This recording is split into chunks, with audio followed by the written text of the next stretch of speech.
Hello guys, PokeCon14 and welcome back to more content on Viva la Resolution. If you missed the last video, which I don't know how you could, one, there will be a link on screen right now that'll take you to it if you, again, somehow missed it. Some people, I know. But Viva la Resolution is a game that I made myself, and this is it. I am playing it right now, and there's absolutely so much that you can do in this game. Look at all those enemies I've killed and all the content that is. And this block even spins. Look at it. Look at it. So in the last video, I showed off the gameplay, I guess, and everything about this game. And in this video, first I will show off that you can actually die. If I can actually get to the enemy, please. Maybe. Yes, I did. I can die. I'm going to be showing off all of the programming behind this game. Well, you see all this stuff? I'm going to talk about it in just a second. This is all that you will be learning today in this video. So buckle your seatbelts. It's time to get on your thinking caps and let's go. So first of all, I'm going to give you a little bit of background information on what I did. So I went over like the full backstory in the last video. Quick rundown. This was for a school project that I made for my AP language class over the last 2 semesters. I learned to program in Swift, which is Apple's programming language. You can see Swift right here. And the program that I am using right now that you can see is called Xcode right over here. You can get it for free on the Mac App Store. Swift and Xcode are used to program applications on Mac and iOS for like Apple devices. Excuse me, phone. And I ended up creating this simple game here as a result of the project. Now, before I begin telling you all about this, first of all, I'm going to say that I am not by any means an expert programmer at all. I am still basically a beginner. I can do all this stuff, but not a whole lot more. Obviously, there will be some people watching that know more than I do, and if you do, then great. You can get a lot out of this video by reading what I've done here, and you can also probably find like a bunch of ways to make what I did more efficient. Even I can find those ways right now. But even if you don't know a lot about programming, don't let this video scare you off. I will try to simplify things down to the best way I can to make anyone understand at least some sort of what I've done. So at least you can get the thought process of how it actually, what it takes to make a game and how to think objectively and using the same kind of skills that programmers do, except on a much, much more basic level. So real quickly, there's a part of Swift and Xcode, I guess, called SpriteKit, which as you can see the name of right here. SpriteKit is a tool that is provided within the program, I think, that helps to create 2-dimensional games. There's also a thing called SceneKit, which works for 3D games, but SpriteKit provides a lot of the, I guess, sprites and physics stuff that helps you, basically gives you the framework to create a 2-dimensional game, which helps out a ton.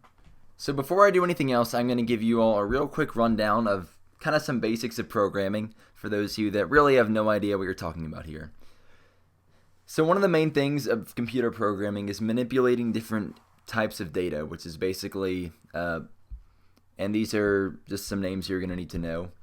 You deal a lot with things called integers, doubles, strings, and booleans. An integer is a number like this right here, which has no decimal. A double is very similar to an integer, except it's a number that has a decimal point, so that would be a double. This would be an integer. A string is basically a line of text, so right here this is a string, that's a string right here, and that's a string, so is that. And a boolean, as you can see right here, is basically true and false, so this is a boolean right here, true, false, it corresponds to this variable, and this one is true, another boolean, corresponding to this variable. So variables are basically names that you can store certain values in, and they're each assigned to a certain data type. Variables and constants both. So these are all a list of variables right here and their data type. And in Swift, they're assigned by the keyword var for variable.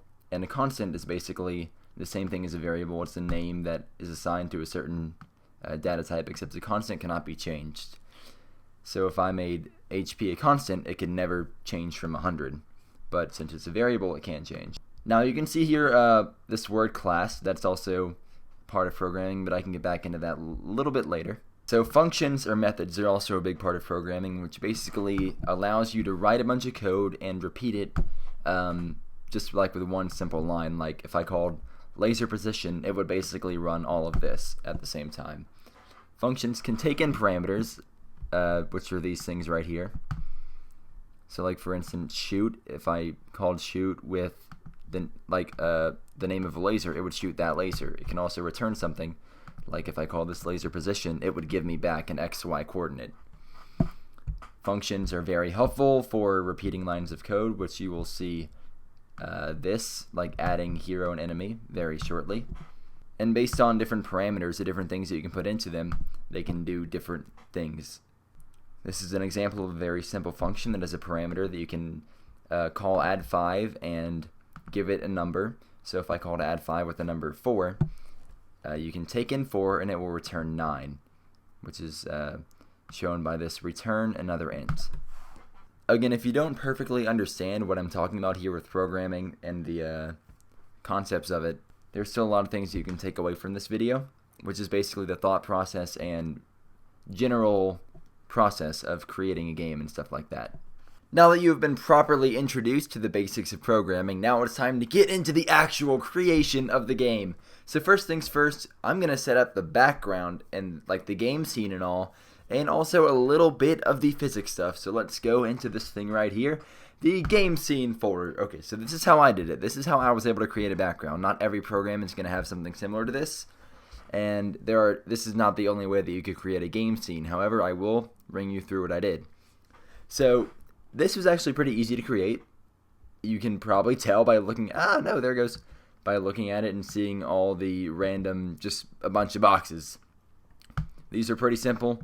Drag in some sprites, change the color and opacity. No, opacity was in the color. Never mind. And transform and rotate. Now, how the heck did I get some of these platforms to actually be platforms that I could jump on and do stuff with, like these and this one? And some of these did absolutely do nothing and just be a part of the background, like all the ones that are slightly transparent. And this one actually rotates as well as everything else. Well, that all comes in the physics part of the sprite kit scene. This thing right here, the physics definition. So here we are on our new sprite node, which is basically like a sprite and thing that you can put on the screen to do stuff with. And if you scroll down to the physics body and make it the bounding rectangle, basically this means that this is where you decide how things interact. So the body type is going to be the bounding rectangle, basically meaning that this rectangle around the object is going to be the border for how it interacts with things. And you can set up these different properties: dynamic, whether or not it moves, allows rotation, pinned, and affected by gravity. They're all pretty self-explanatory. So if I want this thing to be a platform, I'd give it the rectangular physics body and then pin it so this cannot move. So if I were to move this over here and then play the game, I could actually jump on this, and I will fall off because it is angled. Oh well. Whee! There we go. I don't want that there. So by dragging in a bunch of sprites and changing their physics stuff, their interaction, the ways they interact, and making this one just allow rotation, and it has to be dynamic, so that means it will move. That is how I created the background. Now you can also create a background by actually putting in a background image, which would be a lot better than all this, but that's not what I did. And then adding in separate platforms as sprites and making them a sprite node. You can do all that within the game scene and within the programming itself. However, this is a simpler way to do it, click and drag style, and it's the way that I did it. So congratulations, now you have a background and a little bit of the physics. As you can see, a lot of the physics stuff is basically made here for you. Like you can pretty much custom make everything. They give you the friction and restitution, which I think this is the air resistant, not air. One of these is air resistance. Oh no, yeah, linear damping. That's like air resistance if it was flying through the air. Restitution is bounciness, rather. Congratulations, now you have your game scene. So now you have a background in a game scene. Good job, but no characters. That could also be a problem. So how about we go ahead and I will show you how you're supposed to add the characters. So if you go over here, you need sprites. Let's assume you already created some sprites in Photoshop, and this is what this assets folder is for. It's for putting the sprite pictures in. So you have this picture, Joey left, that Hero name is facing the left side, Joey right. These are all kind of self-explanatory. The ruler and title are not being used, and the spaceship is kind of cool. It came with the template. Apple provided us a free spaceship if we ever wanted to use it in their games. So maybe I could do that one day. Excuse me, why is there a message popping up in the corner of my screen? Let's hope that doesn't happen again. So simple enough, you've inputted your pictures, and now what are we going to do with them? Well, we are going to create and talk about classes now. I told you that this is going to come back up, and guess what? It is coming back up. So what a class is in programming, if you are unaware, it is basically like there are a few ways to look at it. You can think of a class as like a blueprint for building buildings. So the class itself are the blueprints, and then objects. You can create like instances or objects of the class. That's what they're called. They're like the actual buildings created from the blueprint. Or a better analogy that I like is a class is like a shell, kind of like for a gelatin mold, like the mold itself, the shell part, the part that you can pour a gel in, and then it molds into something. The class is a shell, and then objects are what you create by pouring the mold inside of that shell. So here's an example of a class right here. This would be your blueprint for creating the hero. I've created similar ones for the laser and for the enemy. So classes relate to like blueprints because they all have their own variables. So each hero object, well, there's only going to be one of them, but each instance of the hero class is going to have a certain amount of HP, a certain jump count, which I never end up using. That's kind of unimportant. This laser count variable will come back later. Facing to the right or left, it's a Boolean value. And whether or not he's dead is also a Boolean value. Now, whenever you create the instance of the class, all these are initialized in this thing called the initializer. So when you start off, the texture is going to be this guy right here, facing to the right. His variable, he is facing to the right. He has not shot a laser, so his count is at 0. He has not gotten hit, so he has 100 HP. That doesn't matter, and he is not dead at this point. So by creating similar classes or molds for the enemy and the laser, when you initialize them, I basically provided the texture. The sprite for each laser is going to be the image of the laser. The hero sprite is going to be the hero, facing to the right or left. And the enemies have their own image as well. So these lines right here, where I create the enemies, the hero, and all the lasers, this is basically the command where I pour the mold into the shell and then input like an actual object from that shell. So here I created a hero, and I can refer to him by saying the name Joey. I created some enemies here, and I can refer to him by E1, E2, and E3. And all these lasers, I put 19 of them on. Now, there are also a few functions I wrote right here, add enemy, add laser, and add hero, which set the properties of the hero and enemy and laser before they're actually put onto the screen. So I can scroll down to find this add hero function, which basically, the point of a function is that I can write the name of the function here, add hero, and put in parameters, basically telling it what to do. And it's basically serves a purpose that all of this code is run right up there, wherever the function was called, wherever it is. Here it is. So the purpose of these functions is the same in each one. They set all the properties and then add the hero, each sprite, to the screen, which is this self.addChild. It puts the node on the screen. It puts the X and Y position on, changes the physics body, which has stuff to do with physics, sets whether or not it can be affected by gravity, sets the HP, friction, and rotation. This is collision stuff that is a pain, and I can get back to later. This name also has to do with collision stuff that's a pain, and this is the air resistance. So now, after this line right here is very important, as soon as this is run, adding the child, adding the node to the screen, congratulations, you have now put your enemies and your heroes and your lasers on the screen. Yay, good job. Now, one point I'm going to address, and it'll also come back later, is that I did add the lasers to the screen, even though if I run the game, you cannot see them.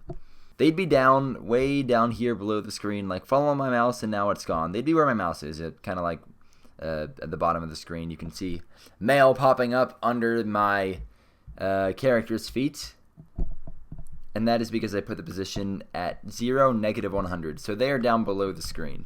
I'm going to get back to why I did that just a little bit later. But congratulations, now you set all the properties of your character, and all the characters, the lasers and the enemies and the hero, and now they're on the screen. So you have a game scene and your characters are all on the screen. What's next? So from where we stand in the program right now, you have your enemies on the screen, you have your hero on the screen, and your lasers are on the screen. Now they're just kind of off behind there. However, right now, the difference is that your enemies are not moving. We have not made them move yet, so let's show you how to do that, because that's kind of what I'm doing here. So scrolling back down to the enemy class, I made a function which only the enemies can run, which is called move. Now this is going to be finally using actions to make your sprites do stuff. Here I created two vectors, which are basically defined by how much the sprite will move in a two-dimensional space. Now these are not defined like how far your enemy will move. This is going to be called each time the x and y coordinates of how much your enemy will move up and down and side to side by if you want are going to be changed each time you call the function move. This is right here. That's why it is a parameter. So if I wanted to move up, if I wanted to move 0 horizontally and up and down by 100 pixels, I'd call move with 0 as the parameter in the x and 100 in y. So it'll create a vector where it'll move 0 in the x directions and 100 up in y. That moves up, and move down is basically reversing everything you just did. Now what I created right here in these two lines are actions. As you can see here by the SK action, the sprite get action. This is saying that this is an action and it is called move by, kind of simple. This takes in the vector that you created up here, so it'll move up by a certain amount, whichever you called it to, and it'll take a certain amount of time to move that direction, or to move that far. So by calling do move up, your enemy will move up about 100 pixels or however much you want it in a certain amount of time, and then it'll move back down that much by that same amount. This next line is creating a sequence so that your enemy will continually do these actions back to back to back to back. So it'll move up, it'll move down, and then it'll move back up, and now it's back in its starting location. What this does right here is created the action. Well, this line lets it repeat the action of moving up, down, down, and back up forever, which is the repeat action forever. Kind of self-explanatory, and it's also pretty nice. So all of this, and it says self.runAction, repeat action, this is basically saying, hey, now that you've done all this stuff, if you can move up and down and back up forever. And now whenever you call the function move on each enemy, right up here in this line, where'd it go? Here. So enemy 1 is moving, enemy 2 is moving, and enemy 3 is all moving. So this line right here makes them move up and down and back up forever, just the same way the enemies on my screen right now currently do. If I want to change this value so that it, let me close out the program. If I change the values in here when I called move, let's say I want enemy 1 to move horizontally by 100 pixels each time it moves vertically by 200. I can change that value. And huzzah! This guy is moving back, and eventually he's going to go back forth. And no, he's coming towards me. He's not going to reach me, is he? Nope, I'm too cool for that. So great, now your game scene has everything going for you that you see right now, except for one thing. You can't move your character or control him in the slightest. So how about we learn how to do that? This part is rather simple, though it did take a while to actually figure out how to do it. But once you know it, it is all pretty easy. So there's this function inside a scene kit called key down, which is basically it'll run whenever it senses that a key is pressed. So all the movements right here, I put inside a if statement, a Boolean condition right here that says if Joey is not dead, and that's what this exclamation mark means. If you put it in front of a Boolean, it means the opposite of what it is or is not. So basically, if the hero is still alive, because if he's dead, he kind of can't move, then these are all of his movements. Now for each one of the left and right is basically the same. It'll sense the key based on this statement right here, the key code, which you can look up online to figure out which key code goes to what key. So 2 represents the D, 0 is A, and all that stuff. So basically you press the D key and his velocity changes to 200 pixels per second in the right direction. Exact same thing for the A key, except it goes to the left. And this is my sprint key right here, the F. It moves 1.5 times as fast. So what will happen is, while you have this key down, he will keep moving at that same speed. And there's this other function called key up, that whenever you remove that key, it'll make his velocity in the x direction equal to 0, meaning he won't be moving left or right anymore. Now also, whenever you move to the left or right, it'll make sure that the Joey's sprite is currently facing the right direction. So if you're moving to the right, the texture will show that he's moving to the right, and moving to the left, the texture will show that he's moving to the left. And it'll also update a Boolean function as if that shows whether he's facing to the right or left, so the computer knows which direction he's facing as well. So if he moves to the left, he's not facing to the right. If he moves to the right, then he is facing to the right. Same thing if he's sprinting to the right. And this is the line I did not have, if you remember inside the game. I didn't have this Boolean set, so it made me shoot lasers in the opposite direction. This is basically the same thing to move down with the S key. It sets the velocity to about that much. And to move up, or well, it's more jumping than moving up, when you press the W key, it's not spacebar because spacebar shoots. It will not keep Joey's velocity at a certain level, because if I did it the same way that I did all these, then you could just hold the W key and he will float up forever, and I don't really want that. So this function applies an impulse, or basically sets his velocity to be a certain amount. And if his initial Y velocity is a certain amount, it'll start to move up, and then gravity takes over and will gradually accelerate him down back towards the Earth. So that's what makes the normal jumping function, or jumping action.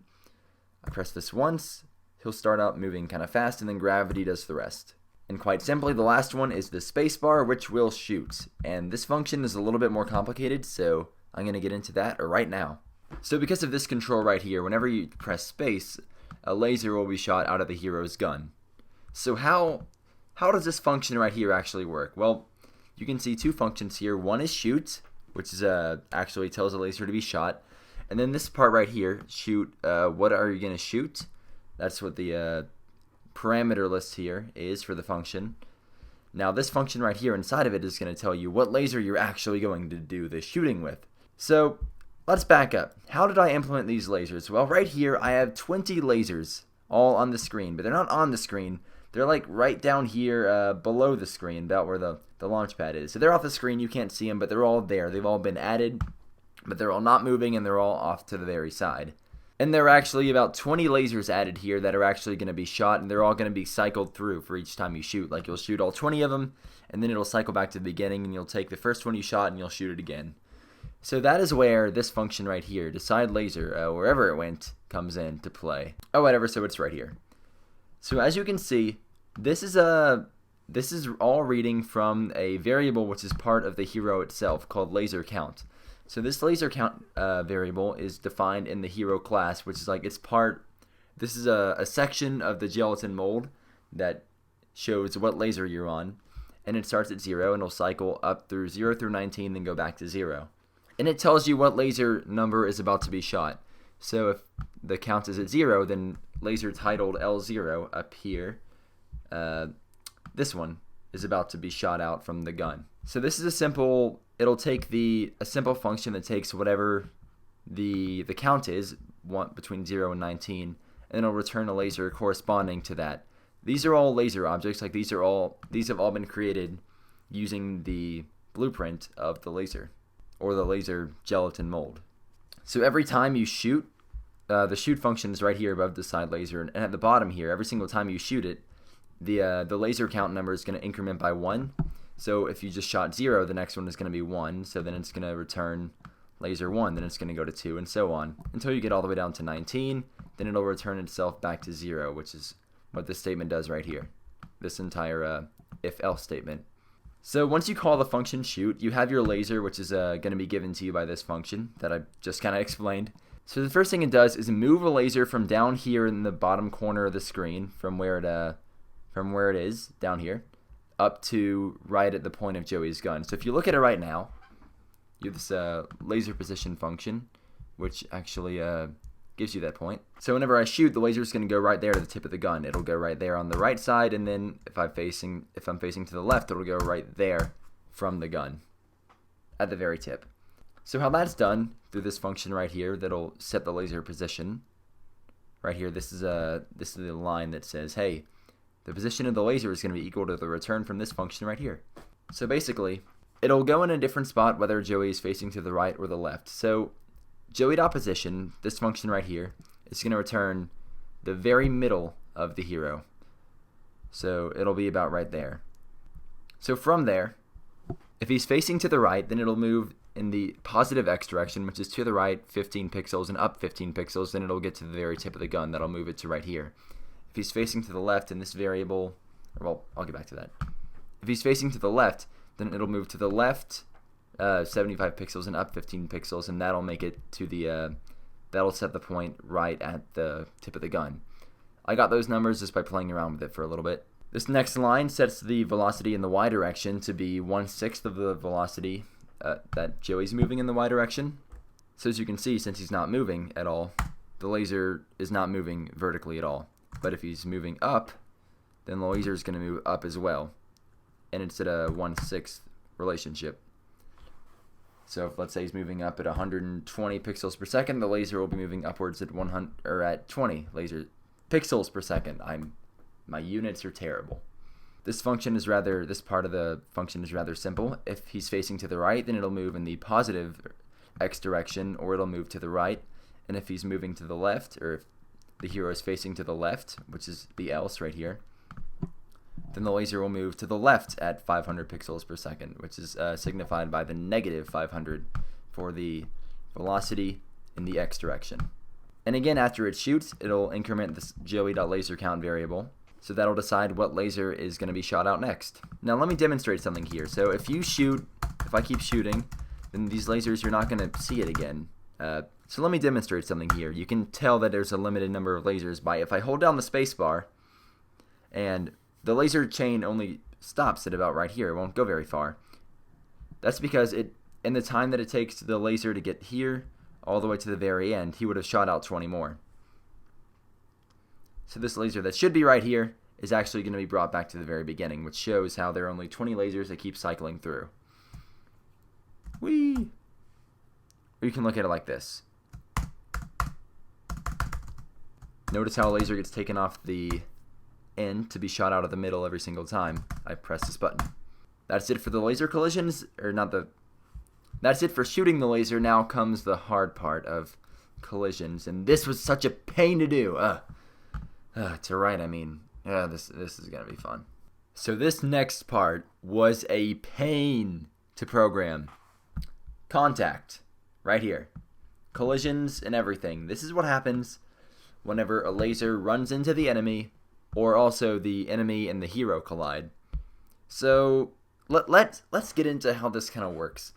So each object right here, like each enemy, each hero, each enemy, and each laser all have a name property, which is basically a string or like a set of characters that and you can set the name of each thing basically the way you want it. So right here I've set names of enemies to be X1, X2, and X3, and I'll talk about in a bit why I chose X instead of something else.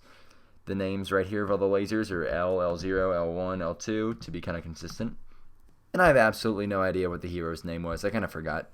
Oh, it started with an H. Maybe it was just H. I don't know. So detecting these names is going to be how you detect which two objects collided. So every single time within the physics engine that two objects collide, or two of the physics boundaries run into each other, it's going to call this function, and it's going to have two bodies. The body A and body B are going to be the two things that collided. So you're going to be given these two bodies from the contact. Like, you're going to be given the node of, let's say, a laser and the enemy collided.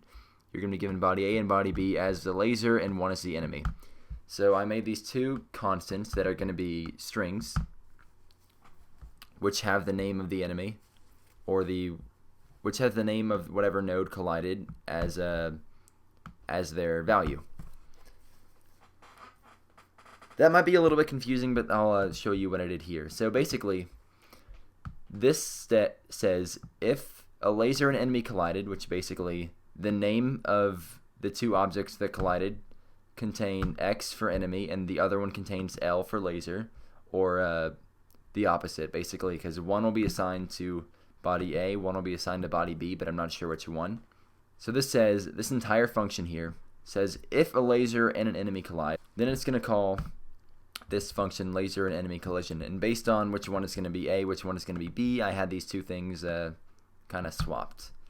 This is very similar to what I did for a hero and enemy collision, which basically says if one of the characters in the contact was the hero, and if the other one was the enemy, then it'll call a function called hero enemy collision, which passes in the hero and the enemy as its parameters, so it shows which hero and which enemy collided, and it'll act accordingly. Same thing with this one. Because all the enemies have the name property assigned with an X in them, like X1, X2, and X3 are all the names of the enemies, this line that says if the name of one thing contained an X, meaning it's an enemy, and this one containing an L means that the name was for a laser, and containing an H means the name assigned to a hero. So every time there's a contact, this will somehow run one of these two collisions. Now every time a laser collides with the enemy, that is down here somewhere. So these two lines right here will find which actual enemy it is that got hit, and this one will deplete its HP by a random number between 35 and 65. So this means it'll take 2 to 3 hits at random to kill each enemy. This function right here is called end laser, and it'll take the laser that was collided and basically stop it. Basically, it moves the laser back off screen and makes it not move. Now, as part of the collision, it'll check to see if the enemy's HP is less than 0, and if it is, the enemy will die, and carry out that function where it fades away. And if the enemy dies, then the hero's HP will return by 20 points. He will regain 20 HP, up to 100. So, if I get hit a few times and then kill an enemy, I'll gain 20 HP back. Hooray! There's 20 more. Wait, that was 40 more.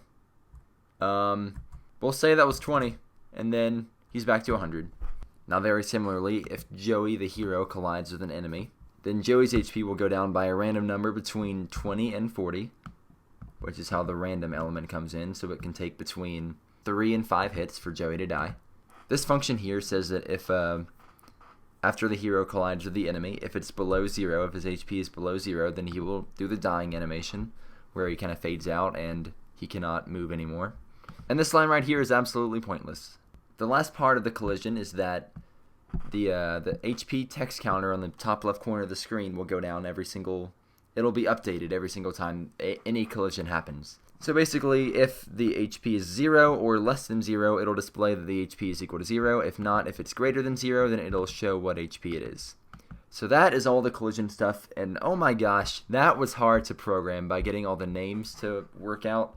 Basically, all this print stuff you see here was for basically debugging and figuring out what all the problems were to finally get it to work. It worked. Glad I don't have to learn it for the first time again, but that was a pain. It really was. Now I think there's only 1 or 2 more things left, and they are actually pretty easy. So let's go. Okay, finally something easy. So what I'm going to talk about now is the death message that appears at the very end and the HP bar, which I never really talked about in depth. So to create like the titles on the screen, like the death message and HP bar, you have to create something called an SK label node. This is basically exactly what it sounds like. It is a label, or a text box pretty much. Now there are many ways to initialize it or give it properties right when you define it, which is right here. It assigns the message to a constant called death message. So here I just got a font from my computer. It's named Triforce, and that is obviously the font that is used in the death message when it appears. Very Zelda themed. I like it. So the rest of this stuff is very simple, and it's basically a similar process for the HP count function, or message, or title. There we go. Same definition right here. At this time, I'm not going to explain why they're in different parts of the code. For those of you that know what I'm talking about, you'll understand what I say, that objects can only be altered inside of the curly braces in which they are defined. If you didn't get what I said, then don't bother with it. And I needed to alter the death message in places that aren't just in between this curly brace and the one up there. So setting up everything, all the parts of the death message are kind of easy and self-explanatory. Change the text to be whatever you want. You died. The position, I put it right in the middle of the screen. The font is red, which I had to create that color by making it down here from the RGB values. Font size, simple enough, and this basically puts it on the screen. So when I do this at first, let's say if I commented out this and I added the death message the way I did right here and I ran the program, it's going to be appearing on the screen even though I haven't died. So that's why I did the run action fade out with duration 0. So basically, as soon as I put it on the screen, it's gone. So I can run a fade in and fade out very easily. The HP count label is also kind of simple. Its stuff is right up here. So as you see here in the contact function, at the very end, it'll set the HP count text to be equal to Joey's current HP value. If I didn't have this, and I just said that the text in the HP count is going to be equal to the actual HP, but I never actually updated it down here, then the label itself wouldn't update up in the corner. So every time the HP is actually decremented by a contact with an enemy, as part of the contact function, it'll update the HP to make sure it says the right thing. Now the death message itself will do its thing inside the die function that I created for the hero. So this is written inside of the hero class, which is the hero gelatin mold thing. So whenever the hero's HP gets to be 0 or below, it'll fade out. It'll turn the boolean of Joey being dead equal to true, so he is dead. That also means that boolean value means that he cannot move anymore. And the death message will fade in. So because at the very beginning when I put it on the screen I had it fade out, I can use the fade in action down here to make it simply fade in every single time I want it, instead of adding it to the screen and it appearing all juddery and stuff like that. And I think that's about it for the death message and the HP count. Well, so look what we learned today, everybody. I think that is about it. I'm pretty sure that's every single part of this code, or at least for the most part. You've seen just about everything. Like, what do we go over? The entire background, or the game scene, rather. Putting the enemies on, and hero, and putting all the sprites on the screen after making their image. We learned a little bit about programming and data types and functions, classes, objects, and all that. You learned a little bit about Swift and SpriteKit and the physics engine that it comes with. You made your enemies move up and down in awesome fashion like that. Learned how to move the character movement. You learned how to shoot a laser and how to actually put it on the screen in the right place, like this, and bam, get a space bar. The laser works, and the laser can kill things because you learned how to make things contact with each other and be awesome and actually do things once they do. Your lasers might decrease the HP of whatever they hit. The enemies might decrease the HP of the hero, all the way down to a point where he can actually die. Die right here. Fade out, stop moving. Of course, that only happens when the HP variable as part of the hero class goes to 0. And finally, once he dies, a death message goes up on the screen. That is after the HP count goes to 0. The HP count that you can actually see on your screen, by the way. Well, everyone, that was a lot of stuff to do, and this is basically probably one of the most basic games you can ever create. There's a lot that goes into programming, as I've learned throughout the course of however long I was doing this. Almost a year. Well, maybe like 8 months or something like that. And it's a real special skill, I'll tell you that. So even if you don't know how to code, and basically looking at all this is basically looking at another language, because technically it is, even though it's all written in English. Hopefully you were able to understand a lot of things, because a lot of it is basically written out for you word by word in kind of ways that English works. I'm not typing in a bunch of ones and zeros to make this program work. Not anymore. That would absolutely suck. Or even if you know another programming language or don't really care to learn Swift and you want to learn another programming language, a different one, most everything that I've shown here can be translated, at least in concept, to another language as well. Like, a lot of this is very similar to Java, and that's just from my own experience. I don't know many others. I've seen a lot of similarities in Python and even stuff like C, C++, Objective-C. It's all kind of the same concept. The main part isn't actually learning the syntax, even though it kind of is. But the hardest part of programming for most people to grasp is being able to think things through, being able to manipulate data types in a certain way that you can achieve a certain objective on the screen or on the program that you want. So even if you don't know how to actually write this stuff yourself, at least you got a little bit of an introduction on the thought process that goes into making games and other programs like this, and how it's all done, how the process actually works, to an extent. And there are probably a million different ways that I could have done this better, but I've already said that before. Anyway, I think that's about it for this video. This has been Viva la Resolution. I messed that up again. My own game title. The title that'll never get to see its purpose because I am done doing stuff with this game. But oh well, maybe something in the future can be kind of cool. If I happen to miss any single part of the programming, or you're confused about something, or you have any questions, go ahead and leave a bunch of comments down below, and I'll be sure to answer them to the best of my ability, which I think could be pretty good. I'm pretty sure I could answer these questions pretty well, considering I wrote most of this stuff. And by most, I mean pretty much all. A little bit of copy and paste, and a lot of stuff already programmed for me. But you know, I guess that's about it. Thank you guys for watching. If you've stuck around this long, I would be very surprised if anyone stuck around this long through this like probably 40-minute video all about programming from a normal gaming YouTuber. But you never know. You're not sure. I'm not sure. I mean, you might be. So I've been Pokecon14. This has been a very weird project for me, one that I basically never expected to be doing. But I had a lot of fun with it through the entire process of making this game, and sometimes making the video was fun. Many times it got kind of annoying and frustrating because it's very hard to explain this stuff to people, trying to explain it to what I would expect to be more of a general audience, not a bunch of programmers. Anyway, I'm kind of still rambling at this point, so I hope you enjoyed it all. I've been Pokecon14, and I will see you guys in the next series, and I am ready to start a new gaming series, so be on the lookout for stuff very soon, and I will see you then. Remember to check out some other videos. There will be links on the screen, possibly, if I'm not lazy and I actually put them in the video.